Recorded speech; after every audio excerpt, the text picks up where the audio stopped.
আসসালামু আলাইকুম, আপনাদের স্বাগতম ডিজিটাল গ্রোথ বিডি চ্যানেলে। আজকে এই ভিডিওতে আমি দেখাবো কিভাবে ক্যানভা ব্যবহার করে মাত্র 5 মিনিটে একটি প্রফেশনাল লোগো ডিজাইন তৈরি করা যায়। আপনি যদি নতুন হয়ে থাকেন তাহলে ভিডিওটি শেষ পর্যন্ত দেখুন। প্রথমে আমরা ক্যানভা ওপেন করব।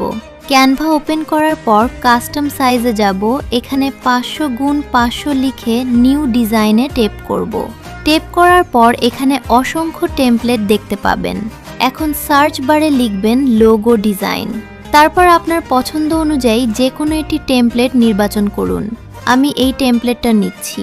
এখানে আপনাদের ইচ্ছে মতো টেমপ্লেটের টেক্সটগুলো পরিবর্তন করতে পারবেন এবং কাস্টমাইজ করতে পারবেন। প্রয়োজনে ফ্রন্ট চেঞ্জ করতে পারেন। তো আমি সব ঠিকই রাখবো, শুধু নামটা চেঞ্জ করব। এভাবে খুব সহজেই টেমপ্লেটটি নিজের মতো কাস্টমাইজ করা যায়। আপনারা চাইলে নিচের লেখাটিও কাস্টমাইজ করতে পারেন। তো আমি এই লেখাটিই রেখে দিচ্ছি। এখন উপরের ডাউনলোড বাটনে ক্লিক করুন।